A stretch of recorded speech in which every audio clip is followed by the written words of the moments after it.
Olá a todos, obrigado pela audiência. Aqui quem está falando é o Everton de Oliveira, o professor Água, do Instituto Água Sustentável. É um prazer sempre trazer para vocês personalidades importantes do nosso mundo da água. Hoje, como sempre, trazemos um nome muito importante, alguém ligado ao mundo das águas minerais. Vocês vão ver, vão aprender. Vamos ver como esse mundo é importante, como a gente depende, como nós consumimos, como é um produto do nosso dia a dia. E nós temos uma pessoa que entende demais desse assunto, vocês vão ficar por dentro, vão aprender muito, tá? Vocês que nos assistem, por favor, considerem fazer uma doação para o Instituto Água Sustentável. O Instituto Água Sustentável traz notícias e ele é sustentado por pessoas como você. Se você trouxer um pouquinho da sua ajuda, nós vamos poder melhorar cada vez mais o nível de informação para vocês.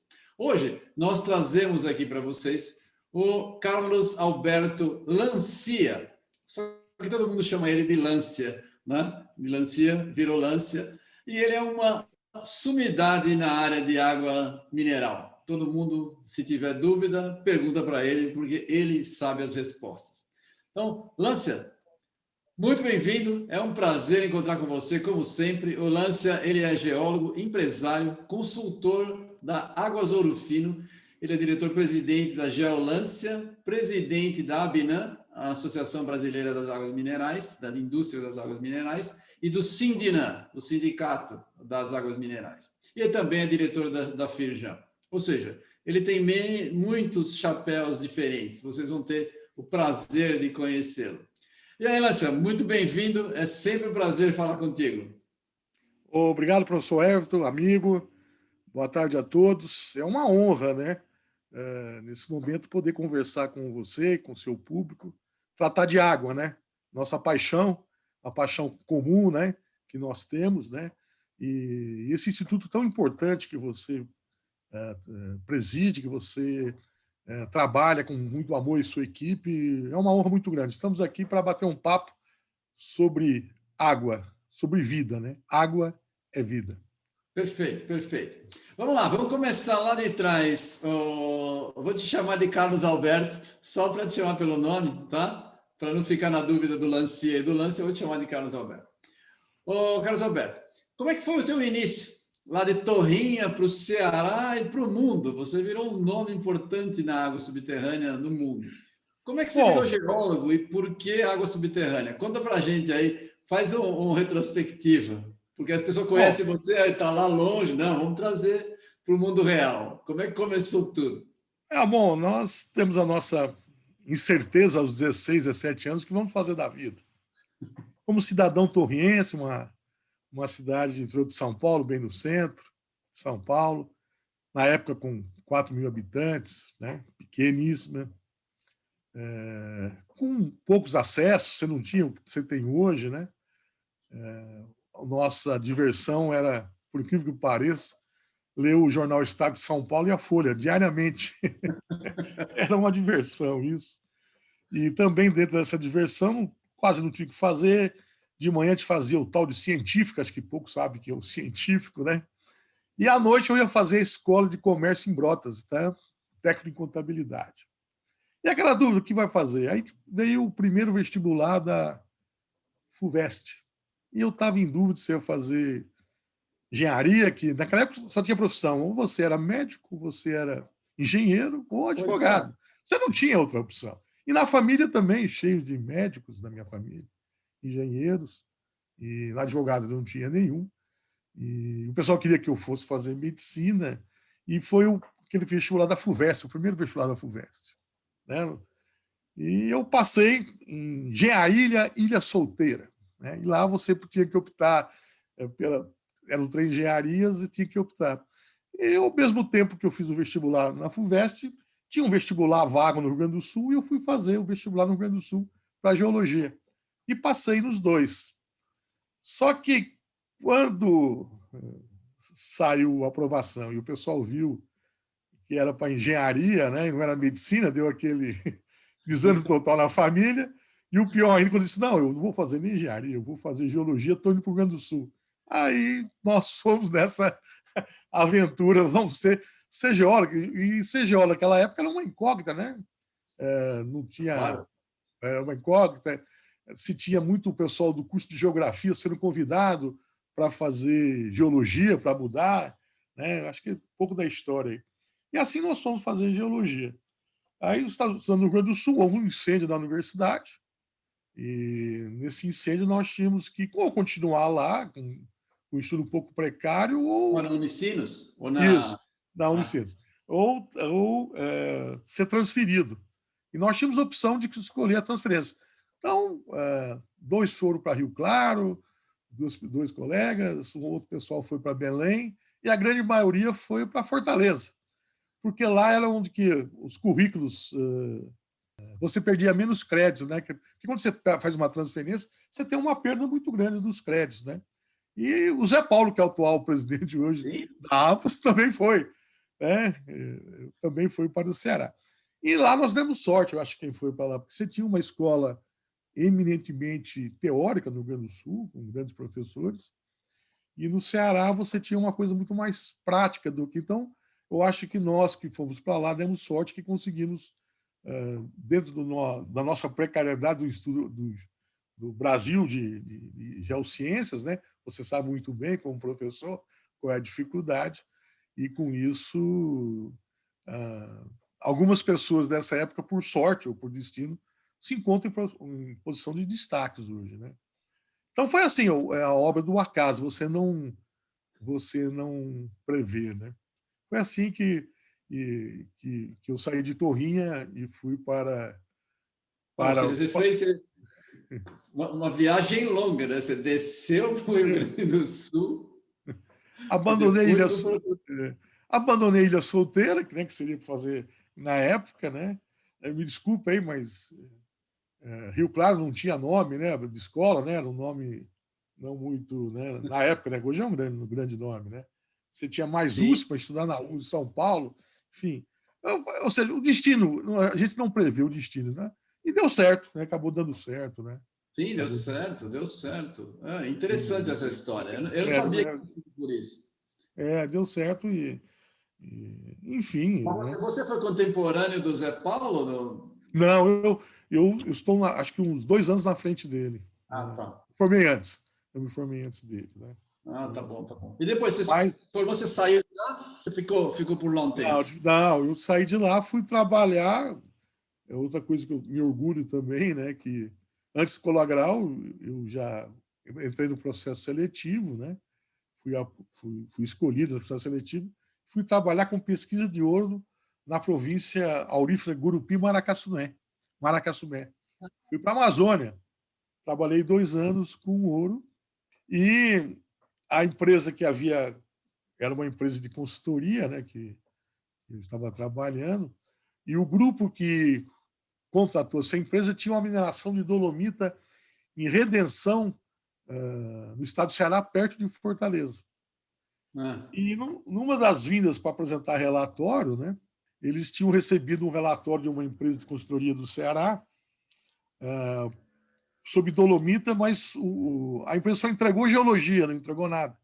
E então o superintendente, que já faleceu, depois virou meu grande amigo, mostrou para mim e perguntou o que ele fazia com aquilo. Eu falei, não, se eu quiser, eu faço um projeto do calcário, desde o calcário agrícola para o calcário para siderurgia e cimento. Você sabe fazer? Eu falei, sei fazer.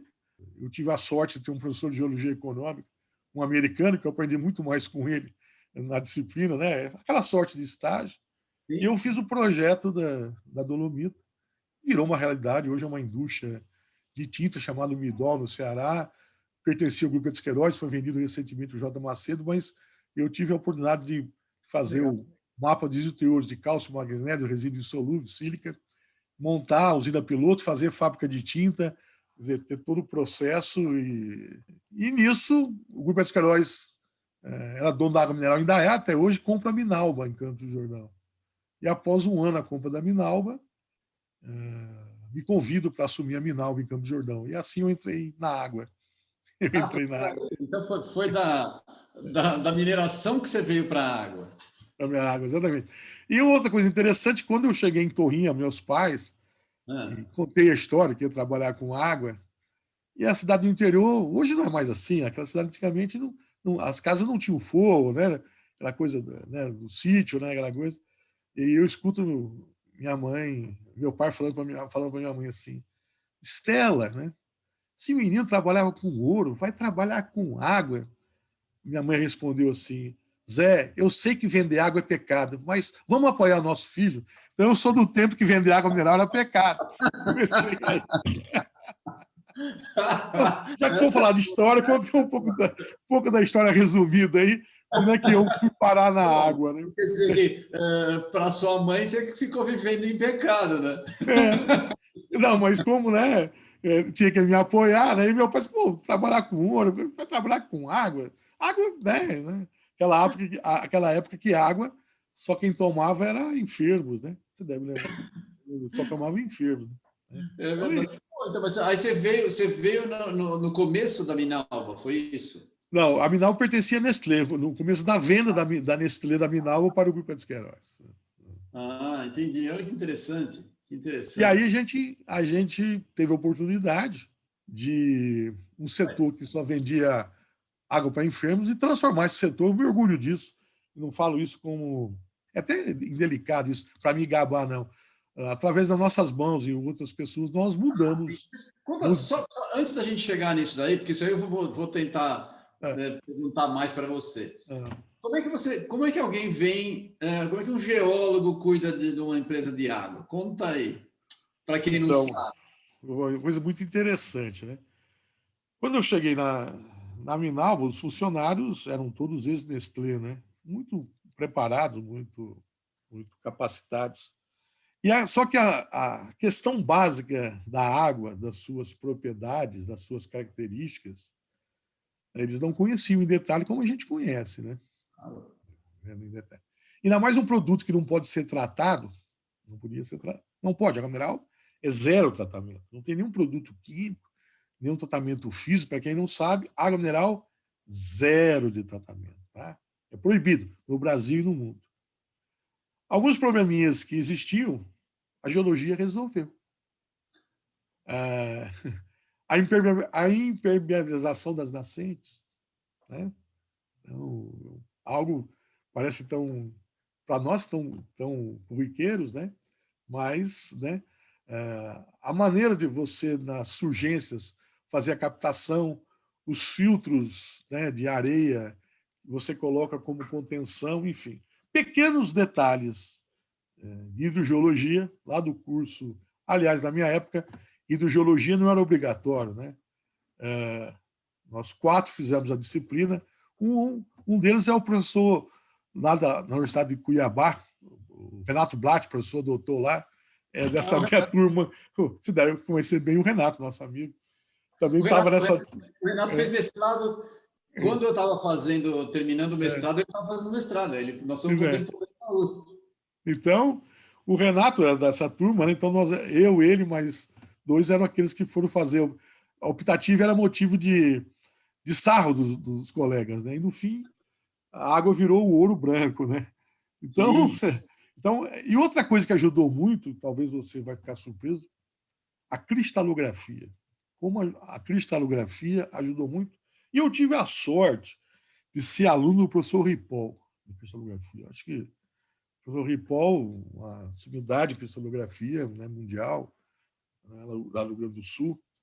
E eu ganhei vários prêmios. Você fez a cristalografia lá no Sul. Porque cristalografia Isso, é um dos primeiros cursos, né, que a gente faz. isso.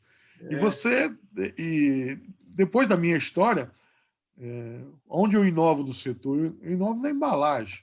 E sabe as embalagens? Eu ganhei prêmio mundial de embalagem, um geólogo desenhando embalagem. Fui pegar tudo na cristalografia, as ideias, tudo lá. Tá?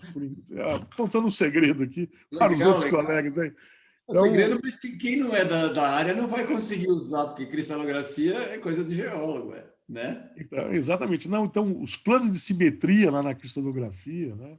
Você projetar, você fazer os sistemas existentes, né? Enfim, eu trouxe para a embalagem e tenho orgulho de ter recebido vários prêmios de embalagem, inclusive um mundial da embalagem mais bonita do mundo, né? Eu Ah, é? Que recebi, legal. opa, da, da WPO, né? E não só mais bonita do mundo, ela foi ganhando em todas as etapas e ela ficou, a nível geral, mundial, entre as 5 mais bonitas do mundo, entre parafuso e carro.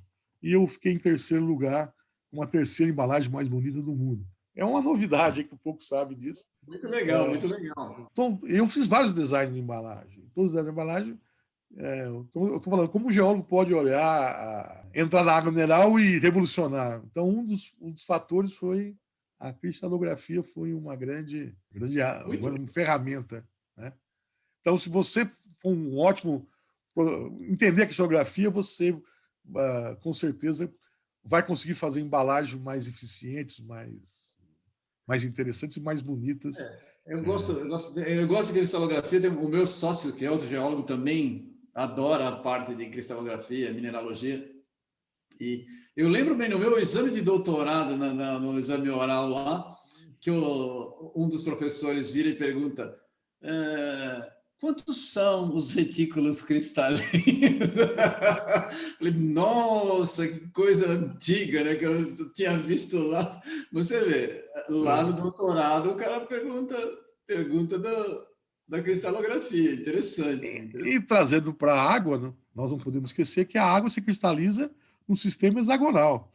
Ela toma a forma que você desejar, mas na realidade a sua cristalização se dá no sistema hexagonal. Ninguém pode esquecer desse detalhe, né? Às vezes a pessoa... Sim, o desenho da neve, né? Então, né? Então a geologia e também outro aspecto importante que no Código de Águas Minerais 45, eu amo o Código de Águas Minerais. Eu elogio sempre, você sabe disso. Eu tiro o chapéu, porque quem os fez teve uma genialidade muito grande, né? Ele já falava em área de proteção das fontes e meio ambiente lá em 1945. E como presidente da Binan, a gente foi convidado para... Porque na Binan é diferente das outras associações, né? É a associação empresarial. Não há disputa chapa A contra a chapa B. Numa associação, a gente entende quando há disputa política entre a chapa A, a chapa B, a chapa C, ela está enfraquecida. Então, na realidade, nós estamos lá há 25 anos e quando dá o período da eleição, se reúne aqueles grupos de empresários que vão lá e participam ativamente. Vão assim, Lância, você continua. Então, não é eu me candidatando, é uma decisão de consenso. Então é diferente quando você pega muitas... Nossa, Febragel, enfim, né? É diferente. Então, no caso nosso, não. No nosso caso é o seguinte, a entidade é uma entidade unida e não sou eu. Quando eu falo assim, você tem várias funções. Tem uma equipe por detrás, a gente está lá e por ser geólogo, muitas dessas funções, o pessoal peça que eu vá por ser geólogo. Não sei se você sabia disso. Sim, por ser geólogo. É verdade. E tem base técnica, né, para poder argumentar, é importante. Então, voltando à história do nosso código, nós batemos a porta do então DNPM e dizemos, olha, temos que fazer a área de proteção das fontes. E não foi fácil convencê-los a isso, né? Eles só ficaram convencidos quando começou o rebaixamento do nível estático lá de Goiás. Aí o pessoal foi entender. Nós pegamos uma base do material que tinha na Universidade de Waterloo, do Canadá. Algumas pessoas foram envolvidas, né, em cima disso. E saiu aí, no bom sentido, a portaria 231, que é de fundamental importância. E agora que nós estamos com o meio ambiente em evidência, né? Essa portaria 231, ela atende às necessidades e ainda mais. Nós estamos tentando fazer um trabalho junto com o Ministério do Meio Ambiente, já temos uma tratativa, de essa área de proteção das fontes ter o reconhecimento do ganho de carbono, o crédito de carbono. Então é uma novidade isso. Então, nós vamos trabalhar no sentido, como eu tenho a área de proteção das fontes, ela é delimitada, então fazer um georreferenciamento e as fontes de água mineral passarem a poder ter a possibilidade de fazer o crédito de carbono em função disso. que nós preservamos. Você não tem que estar na Amazônia só para preservar, né? Bem interessante. Isso vai dar um bom tempo. Muito legal, muito legal. Nós preservamos o tamanho do estado de Sergipe. Isso é estimativo. Aí, quando a gente fizer o georreferenciamento e o reconhecimento dessas áreas... Aí vai conseguir ter a métrica de tudo isso. Que interessante. Eu estou dizendo a importância da geologia, né, dentro do setor de água mineral, que às vezes o cara acha, mas geologia não, a importância... Outra coisa importantíssima, que até hoje nós não conseguimos isso ainda. Estou batalhando, eu acho que eu não consegui. É ter na água mineral o estudo do isótopo, né? A identidade através do isótopo, né? Então... Isso é uma coisa que eu já... que eu sou extremamente simpático com essa ideia, Carlos Alberto. Acho que a gente tem... Hoje em dia, a análise de isótopo ela já é bem acessível, já não é um negócio do outro mundo, é uma coisa tranquila de ser feito, dá para ser feito. É uma coisa que eu batalho muito. Acho que a gente tem uma informação importante com os isótopos. O custo é baixo para se fazer, para você colocar na água mineral, é uma bobagem em relação ao custo. Mas as pessoas ainda têm um certo receio em relação a isso. Eu não sei por quê. Falta mais de informação. Nesse caso aí, você talvez possa fazer pela Abinan, mas é uma bobagem. Eu concordo contigo. Vale muito a pena a gente ter isso na água mineral. Fala para quem não sabe, qual o ganho que você acha que vai ter do isótopo? Só para quem não sabe. Primeiro, se você tiver qualquer falsificação de água, você vai saber se a água é aquela ou não. É o primeiro ponto básico isso, né? Porque o outro é se alguém está colocando dentro da garrafa um produto que não corresponde à realidade do rótulo, você também vai... E uma coisa mais importante é você determinar a quantidade de água mineral que pode ser explotada. Para que não ocorra... Aí a parte ambiental, que é moderníssima, mas é fundamental, é o seguinte: quantos metros cúbicos eu vou poder retirar daquela captação, quer seja uma captação artificial, né?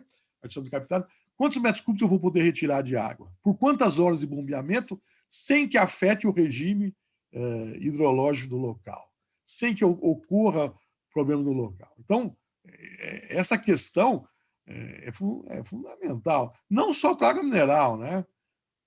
Claro. Para a água de abastecimento público também, para os rios, né? Então, eu sou você sabe disso, que eu critico muito a água de reciclo, de reuso, né? Me permita fazer uma brincadeira aqui. O brasileiro vai para Las Vegas, chega lá e todo emocionado e diz assim: que maravilha, eu chego no meu apartamento, posso tomar água da torneira ali, que ela é potável. Eu digo, que o cara deu a descarga 10 dias atrás, bacana, né? Ou seja, você não tem, através do tratamento da água, você não elimina pesticidas, herbicidas, hormônios, você tem um monte de coisa que você não elimina, né? O tratamento do uso da água é praticamente condições básicas, né? Coliforme total, fecal, condições básicas, né? Então, se você quer ter um meio ambiente saudável, só tem um jeito: preservação dos mananciais. E isso, graças a nós geólogos, e graças a ter um geólogo da Binan, nós tivemos grandes secas em São Paulo e não faltou uma gota de água mineral. Não faltou por quê? Por causa da portaria 231 e porque na norma do DNPM, também solicitada por nós e com apoio dos geólogos do DNPM, você é obrigado... Agência, né? Atualmente é agência. Atualmente, você é obrigado a apresentar o estudo hidrogeológico, logaritmo, log normal, você é obrigado a apresentar qual a quantidade de água que você vai retirar, por quanto tempo, mesmo sem ter o isótopo, e com isso você mantém a captação da fonte em equilíbrio. Você não tem um caso no Brasil de exaustão de lava por excesso de explotação. O que você tem é a contaminação urbana em alguns locais. Sim, pegando. Mas você não tem. Então, isso, eu estou falando isso graças a tudo isso à geologia. Então, puxando a sardinha para o nosso lado, se a Binan não tivesse um geólogo presidente, essas conquistas que hoje estão muito modernas, não teria acontecido já antigamente. Lá Então, atrás, é verdade. para trás. Então, claro que você está fazendo uma propaganda, não estou fazendo propaganda, eu estou contando a história. Propaganda, quando você faz algo que você. Eu estou contando a história, que esse momento a gente pode registrar um pouco da história, por que a água mineral chegou nesse estágio que chegou hoje. De você não ter exausto. Porque faltou água no estado de São Paulo, mas não faltou uma gota de água mineral. Faltou água no Rio de Janeiro, vocês viram aí, né, o problema do Rio de Janeiro. E se não fosse água mineral, que água os cariocas iam tomar? Já pensou para pensar nisso? A tragédia de Minas Gerais, a tragédia da mineração, quem foi que socorreu? Água mineral. Então, a água mineral é uma riqueza nacional que não pode ser colocada em segundo plano. E, aliás, a gente sofre esse ataque de água mineral não existir no Brasil desde 1995. A gente já sofre um ataque com o endereço certo, né? O endereço certo, né? Do oponente, né? No qual tenta, de todas as formas, a descaracterizar a água mineral. E daí estão tentando ainda, né? Tem um absurdo que ainda tem gente que chega na Agência Nacional atual pedindo para a água mineral ser tratada. Se você quer vender água tratada, vai vender água adicionada de sais. Água mineral, uma das definições de água mineral dos 10 itens básicos é ser um produto natural. Então, acho que tudo isso. Se você quer ter um planeta saudável, chame um geólogo, que ele vai te ajudar a solucionar seu problema, não importa qual seja, ambiental. Chame um geólogo que ele vai te ajudar. Vou fazer uma propaganda da nossa categoria aqui, Sem mas. dúvida, sem dúvida. Sem dúvida. Também eu concordo contigo. Tem algumas coisas. Isso aí é uma pura. É uma forma de tentar entrar no mercado, né? Você vender uma água adicionada de sais e chamar de água mineral, né? A primeira vez que eu vi, eu também falei, nossa, que coisa esquisita, né? Não é exatamente a minha área, eu já vi quando estava no mercado, né? Água adicionada de sais, e agora está vendendo como água mineral. Impressionante, né? Enfim, mas vamos em frente, né? Nós temos aí 12% da água doce do mundo, né? Mais ou No menos isso. Brasil, é? Né? E Exatamente. desses 12, a gente estima que 30% é mineral. A gente estima, né? Não tem Você vê. Você vê. Para quem não sabe, explica a diferença de água mineral e água potável. Para quem não Vamos, sabe. vamos lá. A água mineral, primeira definição básica, é um produto natural que não pode sofrer nenhuma espécie de tratamento. Zero tratamento.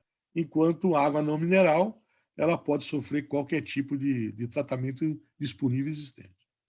O segundo aspecto tem que ter uma composição físico-química constante. Ou seja, e essa composição só pode variar de acordo com o ciclo hidrológico natural, que aí entra o tempo de residência, né?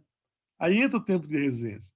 Então, vou voltar ao código, né? O nosso código diz o seguinte: cada 3 em 3 anos, o LAMIN tem que fazer análise da água.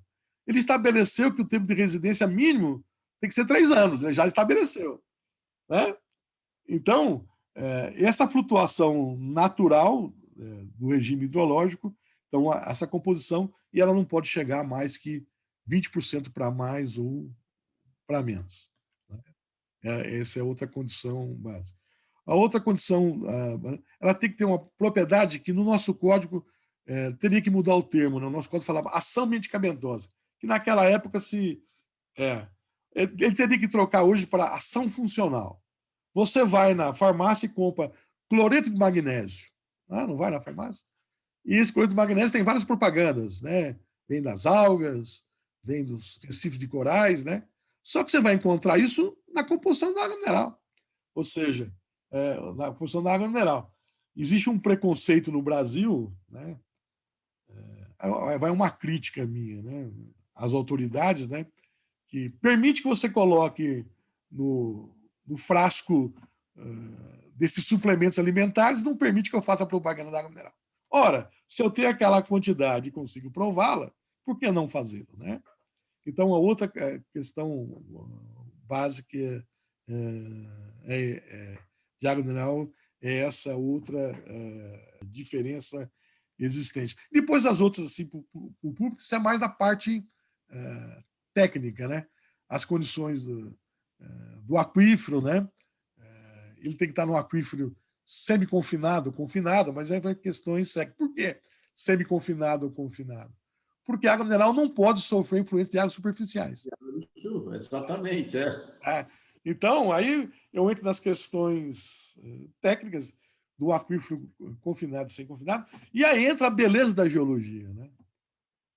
Água mineral não necessariamente água subterrânea. Como assim? Ora, eu tenho uma definição da Convenção Internacional de Hidrogeologia. Então, as águas minerais, aquelas da Serra da Mantiqueira, ela chove lá na montanha, ela percorre as camadas rochosas, né? E depois ela encontra uma rocha impermeável e ali brota a nascente. Não é uma água subterrânea, mas é uma água mineral. Por quê? Ela está num sistema de comunicação semi-confinado, então atende esse quesito, manter uma composição da água constante, assim como estou na Europa. Muitas águas minerais dos Alpes não são subterrâneas. A mesma coisa aqui na nossa cordilheiras aqui da América do Sul, dos Andes. Então, água mineral não necessariamente é água subterrânea. E isso aí foi motivo de discussão técnica, você deve saber disso, que resultou na resolução CNH 76, onde estabelece os domínios de competência do recurso hídrico versus água mineral. Né?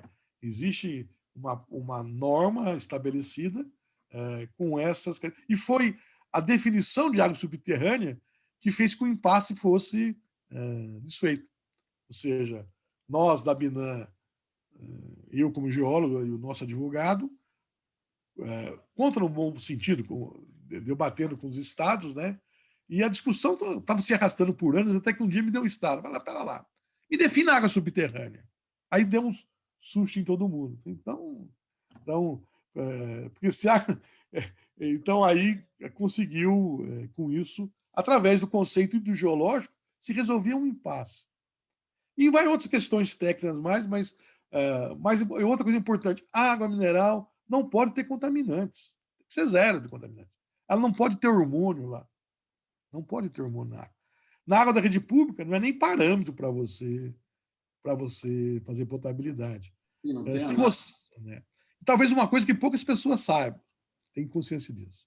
A legislação de contaminantes de água mineral não é a mesma da água de abastecimento público. Não é a mesma. A única coisa que é igual não pode haver coliforme fecal, ou tecnicamente falando, Escherichia coli. Uma água de rede pode ter pseudomonas aeruginosa? Pode. Até 5% das amostras. Um exemplo. Uma água de rede pode ter coliforme total? Pode. Água mineral? Não pode. Então, se eu pegar, e está errado isso? Não. Se eu trazer para a água de rede o que deve ser feito como ciência, os contaminantes corretos, eu crio um caos mundial, não é nacional. Eu não vou ter esse produto para entregar. É verdade. Eu posso ter fungo na água mineral? Não posso ter fungo na água mineral. Posso ter pseudomonas? Não posso ter. Na água de rede eu posso ter pó. Ter até uma certa quantificação. Então, a legislação não é a mesma. E nem a dos filtros. Esses filtros aí que estão muito lindos, muito bonitos aí, né? Alguns acham tal. O atendimento da legislação também não é o mesmo. Porque se botar na legislação do filtro os mesmos para água mineral, acho que talvez poucos fiquem no mercado. Poucos. Né? Não posso dizer nenhum, mas pouquíssimos ficam no mercado. Então, é entender que a legislação é totalmente diferente. É totalmente diferente. É verdade. É verdade. verdade. Não é verdade isso? Você conhece bem, sabe o que eu estou falando. É verdade. Então, esse parâmetro, quando eu falo assim, você está tomando uma água mineral, você está tomando um produto diferente da água de torneira. Diferente.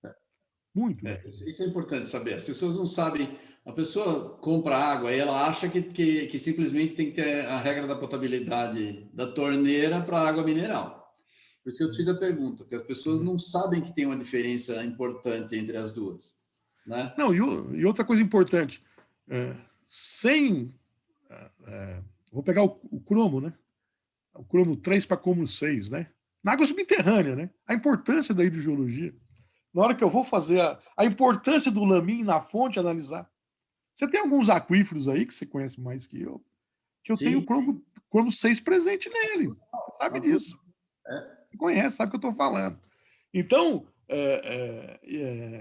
então, os parâmetros de metais pesados, a legislação de água mineral, ele é mais rígido do que alimento.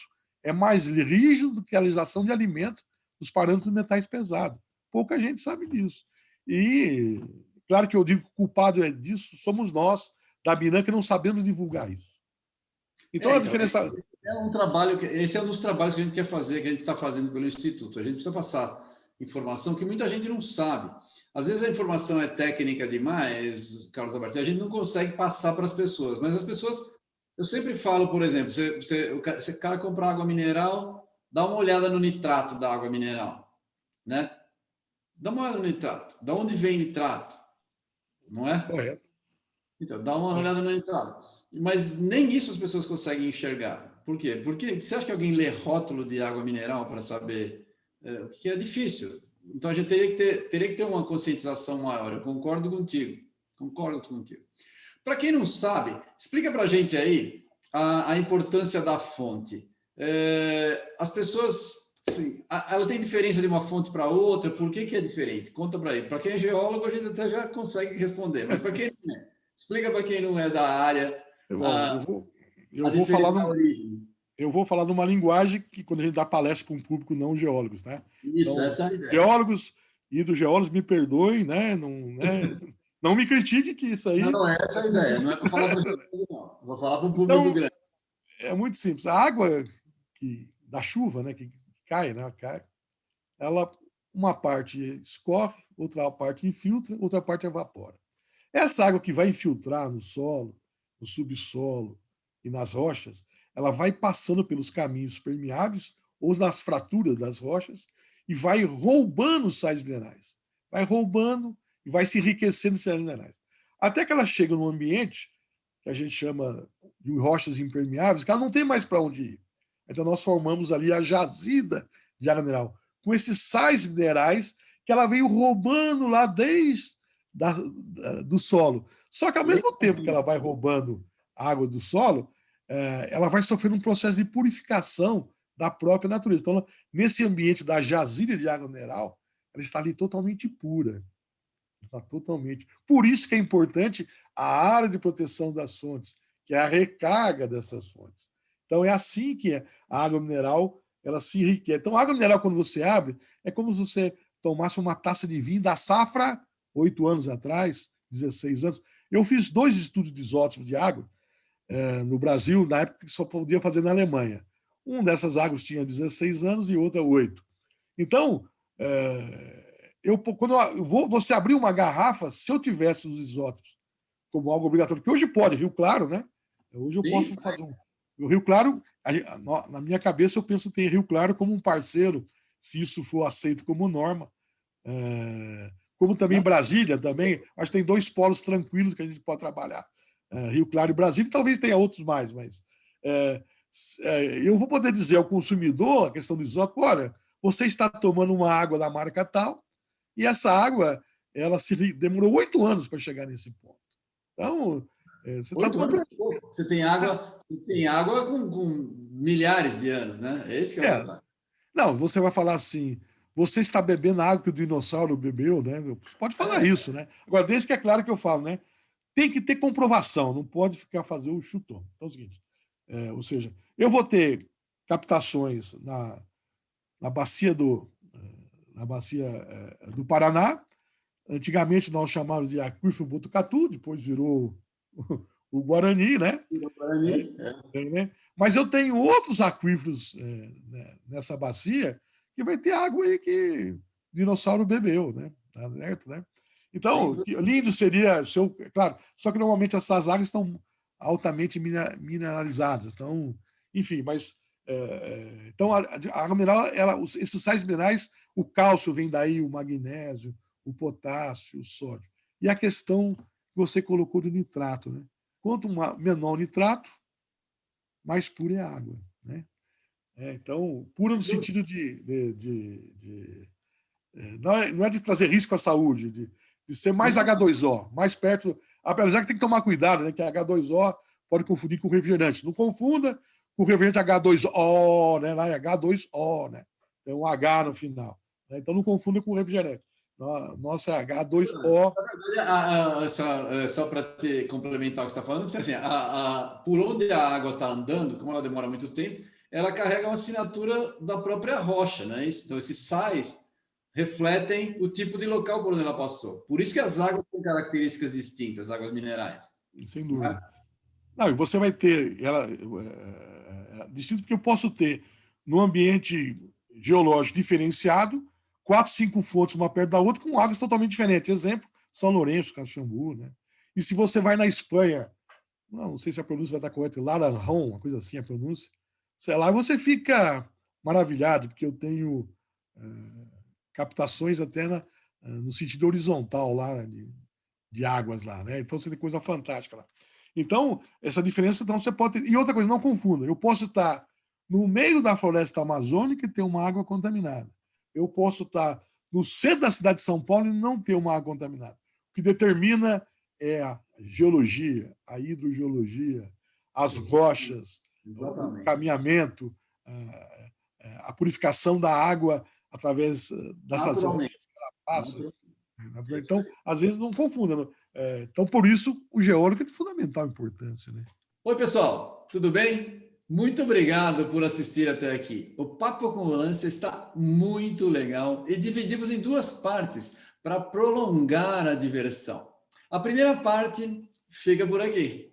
Na segunda parte da entrevista, falamos mais sobre água mineral e os benefícios dela para nós e a importância de preservarmos o meio ambiente e as reservas naturais. Até lá!